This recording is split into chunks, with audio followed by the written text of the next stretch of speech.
Have you ever felt that some people enter your life with such intensity, it's as if they were meant to show up? As if, out of the billions of humans in this world, you somehow attracted exactly the right person to trigger your wounds, awaken your passion, or destroy your illusions? What if that's not random? What if that's resonance? Carl Jung once said, "Until you make the unconscious conscious, it will direct your life and you will call it fate." This isn't poetry. This is psychological truth. The people we meet, especially those who leave a deep emotional impact, are never neutral. They come carrying the exact frequency that interacts with ours. We don't just meet people, we resonate with them. Think of it like this: your psyche is like a radio station. You're constantly broadcasting emotional signals, your fears, your unmet needs, your hidden desires, your suppressed wounds. And others are broadcasting too. Resonance happens when those inner frequencies match. It's not about logic, it's about energetic compatibility, about invisible patterns seeking reflection. And that's why we don't fall in love randomly. That's why we don't clash with people by accident. Every connection, every heartbreak, every coincidence is a message. The universe, or rather your unconscious mind, brings people to your life not to fulfill your wishes, but to reveal your truth. Take the example of a woman who always falls for emotionally unavailable partners. She thinks it's just bad luck or that men are the problem. But the deeper truth? Her own fear of intimacy is resonating with those who cannot give love fully. Her childhood wound of feeling unseen pulls her into relationships where she's once again unseen. Not because she wants it, but because her unconscious wants her to heal it. Or the man who constantly attracts criticism and rejection. He believes people are harsh, but in truth, he is harsh with himself. He judges himself constantly. He fears not being enough. And so he attracts mirrors, people who reflect exactly that judgment back at him. This is the law of resonance. Jung didn't speak of it in New Age terms. He spoke of projection. He showed us that what we repress, deny, or cannot face in ourselves, we project onto others. We meet people who carry the parts of us we haven't made peace with. The arrogant man we hate might represent the confidence we're afraid to own. The wild woman we admire might reflect the freedom we don't give ourselves. And so the people in our lives become symbols. Symbols of our inner world. They are not random bodies walking by. They are stories, parts of our myth playing out. They represent our shadow and our light, our unhealed wounds and our dormant power. They show us where we are asleep and where we are ready to awaken. This is not about blame. It's about awakening. It's about understanding that life is happening for you, not to you. That every connection is a door, and the key is self-awareness. You meet someone who makes you feel small. Ask, where have I abandoned my power? You meet someone who makes you feel alive. Ask, what part of me have I just reconnected with? You meet someone who breaks you. Ask, what is being broken, my heart or my illusion? The resonance isn't just emotional, it's archetypal. Jung's concept of the collective unconscious shows us that we're all living ancient patterns. We don't just fall in love with a person, we fall into an archetype. The mother, the hero, the trickster, the wounded healer. These archetypes live in us. And when someone in our life embodies them, it awakens a deep symbolic narrative. You might be endlessly saving people, not because you're a good person, but because the archetype of the savior is active in you.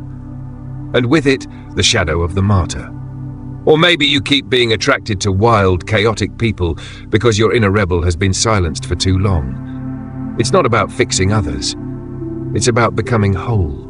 Jung called it individuation, the process of integrating all parts of yourself, light and shadow, masculine and feminine, instinct and intellect.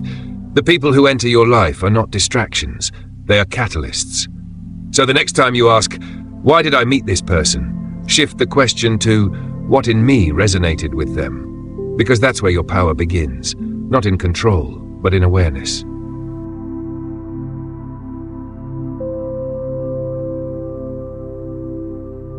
They say some people feel like home the moment you meet them. But what they don't tell you is that home might also mean the emotional environment you grew up in, the one you've never fully healed from. That's why we're drawn to familiar pain, because familiarity feels safe, even when it hurts. And so resonance doesn't just attract what we love, it attracts what we know. This is where Jung's shadow work becomes essential. The shadow is everything you've denied, rejected, or disowned in yourself.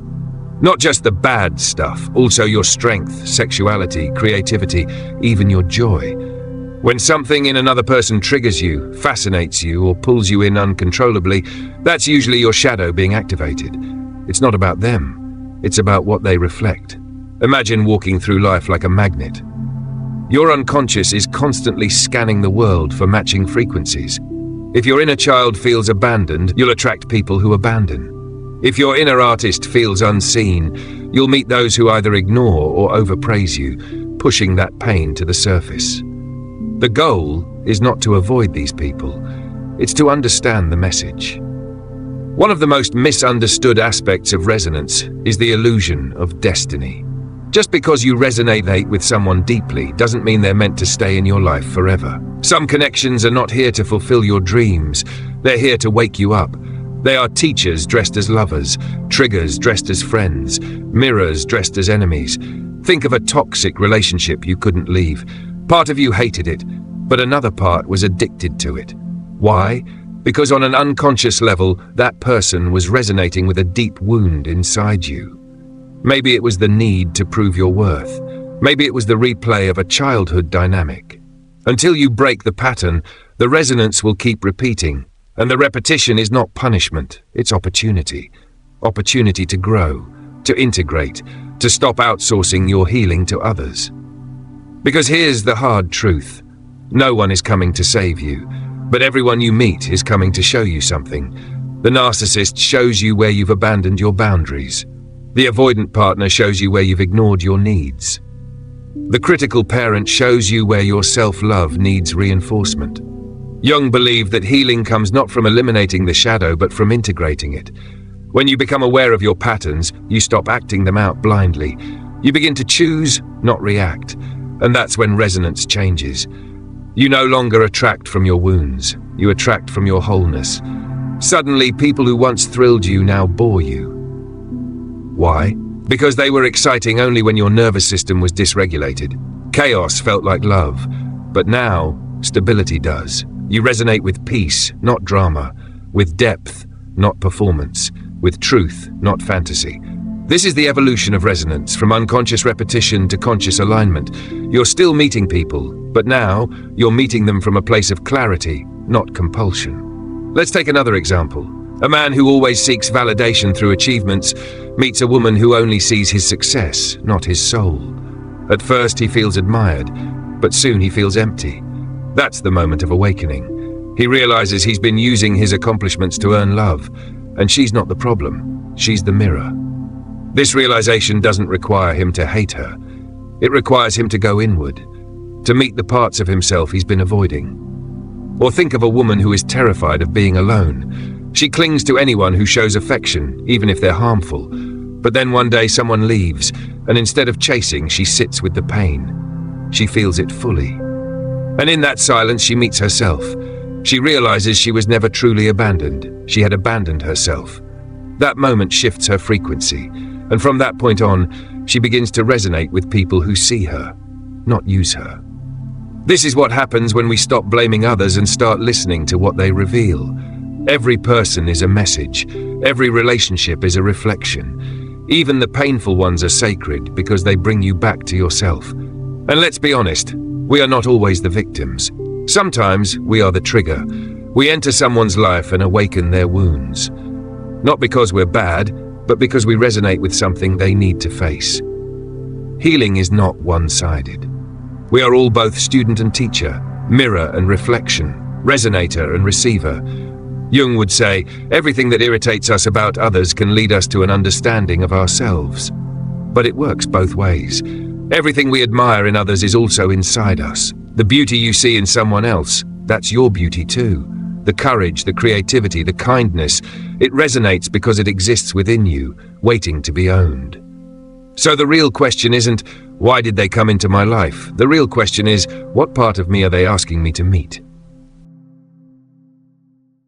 And then there's the paradox. The more whole you become, the fewer people you resonate with. Not because others are less evolved, but because the chaotic frequency you once called love no longer speaks to your nervous system. You stop craving validation. You stop chasing unavailable people. You stop performing for attention. And with that shift, the world gets quieter, but also clearer. It's a strange kind of loneliness at first. When you no longer resonate with drama, games, or codependent cycles, many relationships fall away. It can feel like loss, but in truth, it's liberation. You're no longer attracting from a fragmented self, you're beginning to attract from your essence. And that resonance is rare, because few people live from their core. Most are reacting from their wounds. But don't lose heart, because the more you embody your truth, the more you become a tuning fork for authentic connection. You no longer need to be everything for everyone. You become deeply aligned with your values, your boundaries, your joy. And from that place, the right people arrive. Not because you chase them, but because you resonate with them naturally. There's no push, no pull, just flow. This is the deeper invitation behind Jung's law of resonance. It's not about finding the right people, it's about becoming the right frequency. Becoming the version of yourself that no longer needs rescuing, fixing, or proving. When you live from that center, resonance becomes sacred, selective, alive. Let's imagine a woman who spent years in toxic relationships. Her nervous system associates with chaos. Her father was inconsistent. Her early love was dramatic. So when she meets someone calm, she feels bored. Why? Because peace is unfamiliar. But through inner work, through therapy, journaling, shadow work, she begins to heal. She reconnects with her worth, and slowly calm no longer feels boring. It feels safe. And when she meets someone who is present, honest, and stable, she finally feels resonance. Not with her trauma, but with her truth. Or a man who always chased admiration. He was the life of the party, the successful one. But inside he was lonely. He didn't know who he was without applause. Then one day, it all crumbles. A failed relationship, a career setback. And in that silence he meets himself. No titles, no trophies, just him. And he starts to rebuild, not to impress others, but to align with his inner voice. And now, when he connects with people, it's real. It's not based on performance, it's based on shared truth. This is the alchemy of resonance. It's not fixed, it evolves as you evolve. What you resonate with today may not serve you tomorrow. That's okay. Life is dynamic. The key is to stay aware, to keep asking, what am I attracting right now? And what does that say about where I am inside? Even conflicts are invitations. When someone angers you, ask, what part of me is being threatened? When someone fascinates you, ask, what part of me is awakening? When someone leaves you, ask, what part of me have I abandoned? These questions shift you from victim to creator, from unconscious attraction to conscious resonance. Jung taught that the psyche is always seeking wholeness, and people are the instruments of that process. They show us what we're missing, not to make us dependent, but to push us inward. The goal is not to avoid relationships, it's to enter them consciously, to recognize the patterns, to honor the mirrors, and to take responsibility for our frequency. This also means taking responsibility for how we affect others. Your energy enters a room before your words do. Your unresolved pain speaks through your tone, your gaze, your silence. You are also a mirror. You are someone else's resonance. So ask yourself, what am I bringing into this space? What am I amplifying in others? Because the highest resonance is not just emotional, it's spiritual. It's when two people meet not to complete each other, but to walk each other home, to support each other's wholeness, to hold space without control, to love without possession, to see without projection. That kind of resonance is rare, but it's possible. It begins when you become that for yourself, when you see yourself without judgment, when you embrace your light and shadow, when you stop abandoning yourself for others. That's when the universe responds. That's when life starts sending people who match your clarity, not your confusion. So if you're wondering why you keep meeting the same type of person, don't look outside, look inside. The pattern lives there, and so does the power to change it.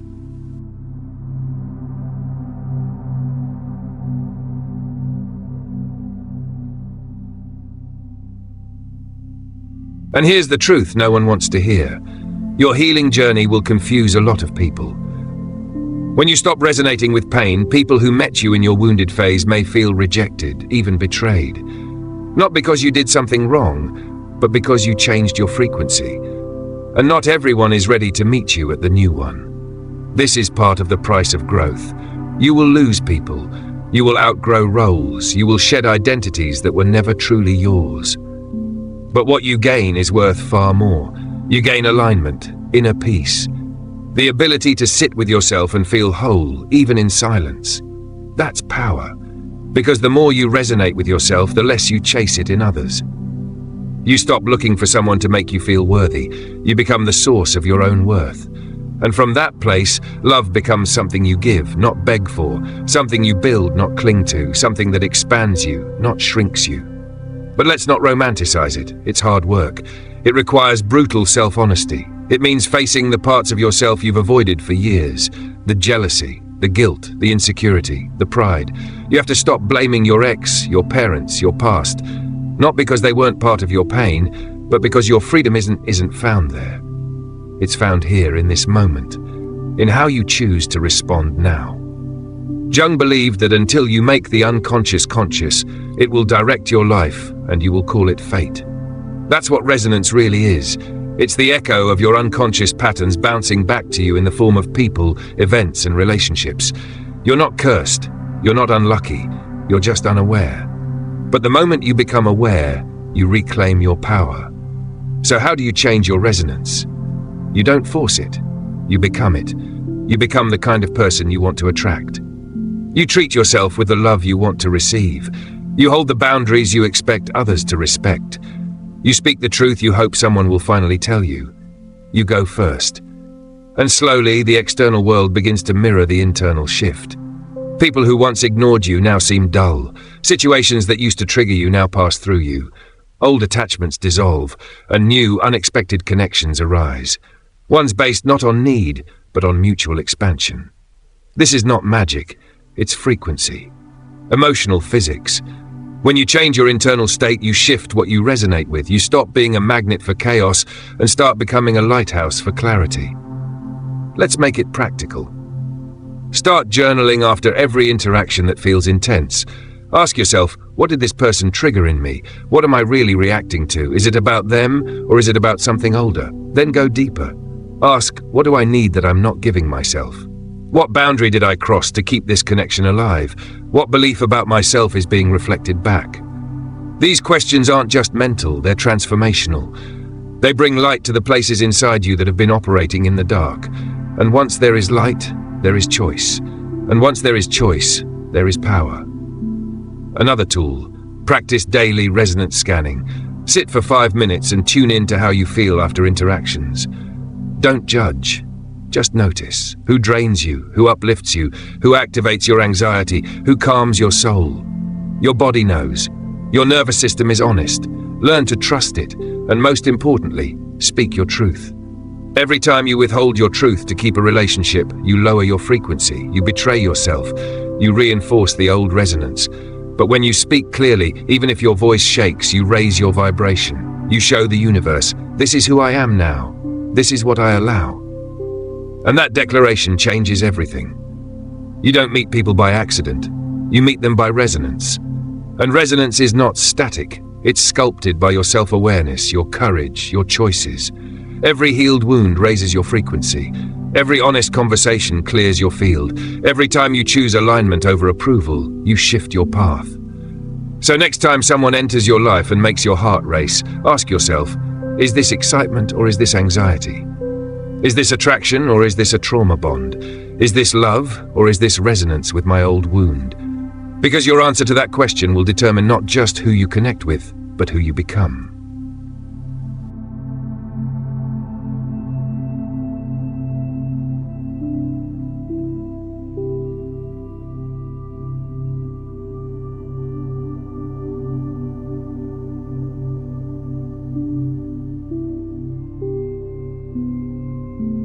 And now let's bring it full circle. What does it really mean to live by the law of resonance? It means your life becomes a mirror of your inner state. Not a punishment, not a test, a reflection. Every person you meet, every pattern you repeat, every emotion that surfaces, these are not accidents. They are information. They are invitations to go deeper, to evolve.